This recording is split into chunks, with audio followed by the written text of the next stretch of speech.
Doctora, preguntarle, en días pasados se dieron a conocer los resultados del examen de admisión de la UNAM. 9 de cada 10 aspirantes quedaron fuera de este proceso por diversos factores. ¿Qué opinión le merece y en el corto plazo y en el largo plazo, cuál es la ruta que debería de seguirle la UNAM en estos casos, por favor? La UNAM es una institución autónoma. Ellos tienen que tomar pues sus propias decisiones, por supuesto, que en la medida que pueda haber coordinación con sus investigadores, académicos, pues es algo bueno para el desarrollo del país. Pero ellos tienen que tomar sus propias decisiones. Por ejemplo, en el examen de Comipems que hemos dicho y sostenemos que no debería existir ese examen porque recientemente ha salido quien defiende el examen. Nosotros defendemos el derecho a la educación y que en particular el examen de admisión del Comipems lo que genera en los jóvenes es una idea de que quien tiene mejor calificación se va a la mejor escuela y quien tiene una calificación no muy buena se va a una escuela pública no muy buena. Nosotros tenemos que hacer que todas las escuelas no solamente sean buenas, porque la mayoría son buenas, sino que también se reconozca su prestigio con buenas condiciones laborales para los docentes y que no se genere esta idea de que porque tuviste una calificación X en un examen, te toca una escuela que no es la que tú quisiste. Entonces, va a depender de la UNAM el si siguen haciendo examen de admisión o no en este proceso que nosotros estamos desarrollando. Pero lo importante es que haya más preparatorias, que haya más universidades y que las y los jóvenes sepan que están entrando a una universidad, a un tecnológico, en donde van a tener el reconocimiento para su posterior ingreso a trabajar. No me gusta mucho usar la palabra mercado laboral, pero a trabajar en algo que sea de su interés. Y eso es parte de lo que tenemos que hacer, en fortalecer nuestro sistema educativo y fortalecer también la educación media superior y la educación superior. ¿Cómo atender la frustración de cientos de miles de jóvenes que pues, no pudieron lograr su objetivo, doctora, en estos casos? Cuando hicimos nosotros la Rosario Castellanos, la Universidad Rosario Castellanos, es algo, la verdad, que es de reconocer, además de la rectora de la universidad. Primero fue Instituto Rosario Castellanos, después la convertimos en universidad y ahora queremos ser Universidad Nacional Rosario Castellanos, es decir, que esta universidad sea nacional. Al principio, la Rosario Castellanos era como la quinta opción de los jóvenes y las jóvenes.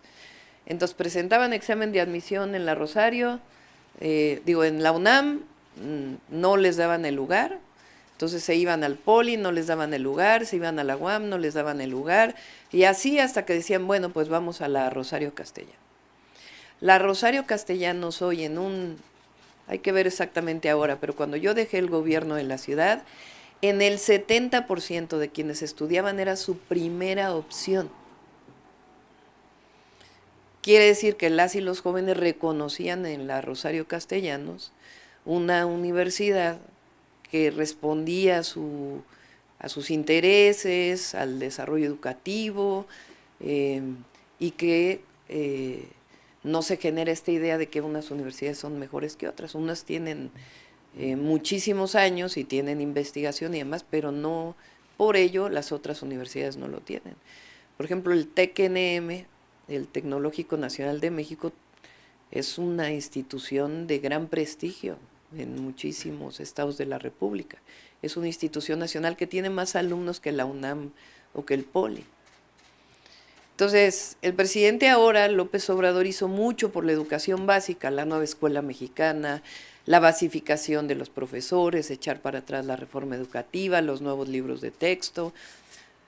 Nosotros vamos a continuar en esa fortaleza, vamos a revisar el UCICAM, que ya lo dijimos con los profesores, con los maestros y maestras, y también vamos a fortalecer la media superior y la superior pública.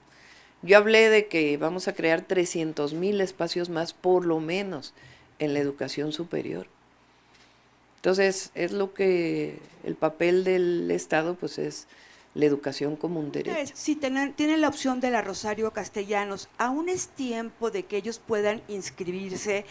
¿O qué se puede hacer con estas personas? Porque se quedan sin estudiar, los papás están preocupados, he recibido varias llamadas para que los ayude a entrar a algún lado, y pues bueno, esa es la pregunta básica. ¿Usted qué les recomendaría para que puedan seguir estudiando?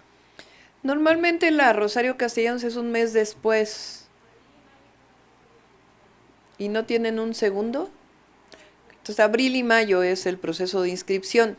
En la Rosario Castellanos no hay examen de admisión, hay un propedéutico. Y las y los estudiantes pueden llevar el propedéutico tantas veces lo quieran hacer hasta que puedan pasar el propedéutico. ¿Qué virtud tiene? Que tiene el sistema presencial, 100% presencial, semipresencial, es decir, unos días a la semana van a la escuela y o van presencialmente a la escuela y otras a distancia, y el sistema a distancia, que en muchas carreras el sistema a distancia es como si estuvieran estudiando a nivel presencial. Pero entonces, ya no hay lugar. Sería hasta abril o mayo del próximo vamos año. a preguntar bien, abril o mayo del próximo año. Y tienen esa posibilidad. Y vamos a abrir más universidades. El presidente abrió las Benito Juárez. Ahora vamos a fortalecer las Benito Juárez y además Universidades del Bienestar Benito Juárez y además hacer la Rosario Castellanos y ojalá Nacional. se pudiera abrir antes. Sobre todo por sí, los que se quedaron tiene sin estudios. O sea, hacer una universidad no es... Sí, yo sé. Tenemos la virtud de que ya existe la Rosario Castellanos, que ya tiene planes de estudios, entonces tiene que abrirse un espacio para los maestros y maestras que puedan entrar y después los lugares físicamente, etcétera, etcétera. Gracias. Y la Universidad de la Salud también va a haber otros lugares para la Universidad de la Salud. Me llamó la atención, por ejemplo, en Sonora, justo una familia me dijo, mi hija va en la UNISA, que solamente está aquí en la ciudad, aunque ya hay unas Benito Juárez que son de la salud. Entonces hay que abrir más porque además se requieren más médicos. Y fíjense, en el IMSS, esta idea del neoliberalismo, de no considerar la educación como un derecho, sino como un privilegio. Y también esta palabra que se estuvo asociando a la educación, que es educación de excelencia. Y la educación de excelencia la asociaron a cerrar el ingreso, como si por hacer un examen cada vez más difícil para ingresar, te diera la garantía de que vas a tener profesionistas de excelencia. Yo no estoy de acuerdo con eso. ¿Qué fue lo que hicieron con la salud? Cerraron la cantidad de médicos generales para entrar a estudiar una especialidad. Ahora lo duplicó el presidente con Zoé Robledo, particularmente en el IMSS.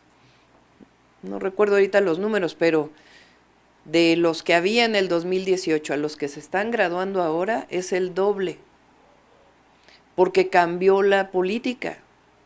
Si necesitamos más médicos especialistas y hay una universidad vinculada con una institución de salud pública, porque en general las especialidades se estudian en hospitales o centros de salud y en las aulas, es práctica ya la especialidad.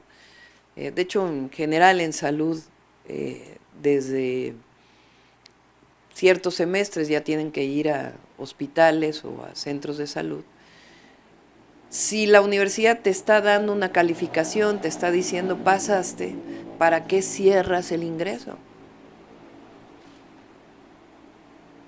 Es esta idea de que son los niños talento los que deben de seguir estudiando, y como si hubiera niños talento, no. Hay niños y niñas que son buenos para una cosa y otros que son buenos para otra cosa, Pero no es que haya los genios y los no genios, no. Yo no creo en ello. Entonces lo que hay que hacer es abrir las posibilidades para todo aquel joven que quiere estudiar. Y claro, ya estudiando, pues ya será una cuestión del maestro o la maestra quien se aprueba la materia o no la aprueba, ¿verdad? Ya es otra cosa distinta. Claro que tiene que haber un esfuerzo personal en el estudiante para ponerse a estudiar, pero no quiere decir que tenga que cerrar el ingreso para tener mejores. Eso es lo que yo no estoy de acuerdo. No estoy de acuerdo desde que tenía 15 años, ni desde que luché en el CEU. El joven que quiere estudiar la universidad debe tener ese derecho. Ya dependerá de él si acaba la universidad o no la acaba, ¿verdad? Y obviamente pues que tenga el acceso a becas para que no sea por razones económicas. Pero el Estado tiene la obligación de abrir los espacios educativos. Y también, pues, en el caso de los médicos, pues también es cierto que históricamente, pues, quien es interno o residente, pues también tienen condiciones distintas. Pero bueno, eso ya dependerá de ese sistema y de quien lo lleve. Gracias, doctora.